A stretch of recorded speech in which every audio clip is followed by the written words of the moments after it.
C'est parti d'un pacte de défense nationale, mais aujourd'hui, l'AES, c'est 3D, diplomatie, défense et développement. Aujourd'hui, vous êtes allé sur cette base. Nous allons commencer par le volet défense, qui n'est pas des moindres au sein de la Confédération. Dites-nous, quelles sont les avancées notoires par rapport à cette question de défense? Qu'est-ce qui a été fait dans le cadre de l'harmonisation, de la coordination des actions militaires? Merci Sira. Et tout d'abord, je voudrais rendre un hommage mérité au peuple souverain de la Confédération, c'est-à-dire les populations du Burkina Faso, du Mali et du Niger, et qui ont très vite compris les enjeux de notre combat qui s'articulent autour de la vision du respect de notre souveraineté, du respect des intérêts de nos peuples. Depuis la consécration de la création de la Confédération le 6 juillet 2024 à Niamey, et aussitôt les différents ministres de la Défense et les chefs d'état-major généraux se sont mis à la tâche. D'abord, en un premier temps, il y a eu la mise en place des officiers de liaison dans les différents pays afin de coordonner les différentes opérations. Ensuite, il y a une phase de montée en puissance pour aboutir à la force unifiée, parce que quand vous regardez dans la feuille de route de l'an 1 de la Confédération, le Mali était demandé de travailler pour la mise en place de la force unifiée. Et donc il y a eu ensuite une phase d'entraînement, il y a eu des exercices tactiques à Niamey, et en plus des États du Sahel, le Togo et le Tchad aussi ont participé. Donc c'était le début de la montée en puissance. Donc aussi il y a eu la formation des officiers d'état-major par l'école de maintien de Alou Blonenbe du Mali. Donc toutes ces actions ont permis de faire la montée en puissance de la force unifiée. Donc comme vous vous êtes rendu compte, on a mis l'étendard de la force unifiée. Bon, de façon pragmatique, de façon visible, il y a eu des avancées majeures en termes de sécurité, bien vrai que des défis persistent toujours. En tenant compte même ou en regardant les principes même de la guerre, le premier principe qui est la liberté d'action. Aujourd'hui, nos pays disposent de cette liberté d'action, du mouvement. Aujourd'hui, on est libre d'aller où nous voulons, de faire ce que nous voulons. Donc ça, ce n'était pas du tout possible dans les années passées. Donc quand vous regardez aussi, depuis 2023, il y a eu plusieurs opérations conjointes contre ces groupes armés terroristes, dont les plus récents sont IRECO 1 et IRECO 2. Donc ces opérations nous ont permis effectivement de neutraliser plusieurs groupes terroristes, et surtout des leaders, et ce qui n'a pas été possible à travers certains pays en termes de prix. Donc aujourd'hui, force est de reconnaître que l'Est aujourd'hui est parvenu à changer cette dynamique, non seulement à neutraliser des centaines de terroristes, et détruire plusieurs sanctuaires terroristes. Donc aujourd'hui, cela nous a permis de pacifier un peu la zone.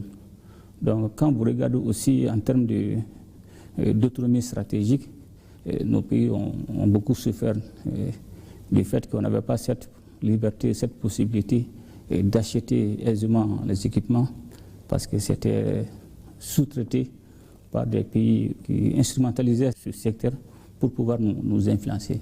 Mais il faudra vraiment, force et de reconnaître aujourd'hui, facilement avec des partenaires sincères, nous parvenons à nous équiper et à mener nos opérations de jour comme de nuit, et en ayant toujours l'initiative. C'est-à-dire nous pouvons attaquer l'ennemi avant que ce dernier ne déclenche les hostilités. Donc tous ces facteurs n'étaient pas du tout possibles, mais Dieu merci, aujourd'hui, c'est vrai, les défis persistent, parce qu'aujourd'hui, quand vous regardez, nous ne sommes plus dans la phase traditionnelle de combat contre le groupe armé terroriste. Maintenant, c'est la phase géopolitique. Parce que quand vous regardez l'environnement, le fait que les modes opératoires de ces groupes armés terroristes changent en longueur de journée, et cela veut dire qu'il y a tout un arsenal derrière qui développe la stratégie, qui oriente les cibles en fonction des enjeux géopolitiques.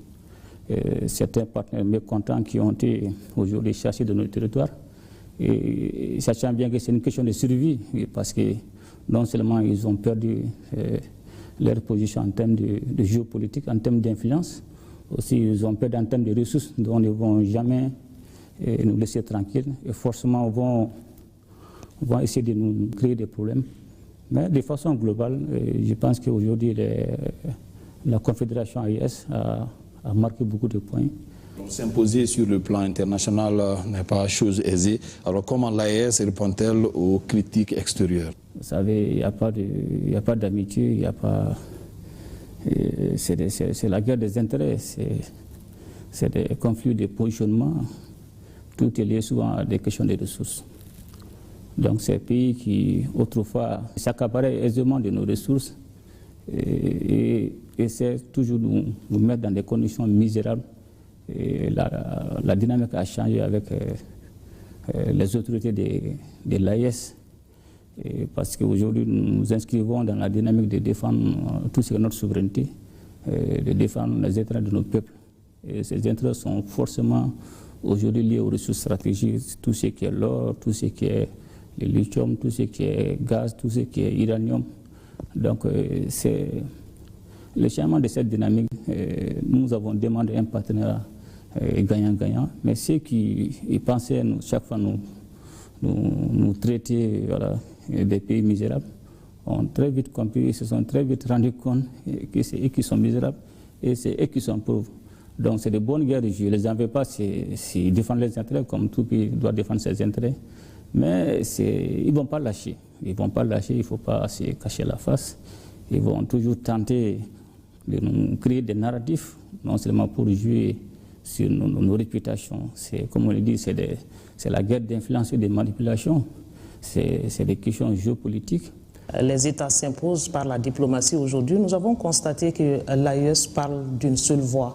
C'est très important pour les États du Sahel pour pouvoir se faire entendre au niveau international. Dites-nous, quelle est l'harmonisation à ce niveau? Comment arrivez-vous à harmoniser vos points de vue et parler d'une même voix? Effectivement, vous avez raison. Quand il y a eu la Confédération, la naissance de la Confédération, certains ne nous prenaient pas au sérieux. Mais aussi avec cette dynamique de nous diviser, de nous distraire. Donc il fallait comprendre.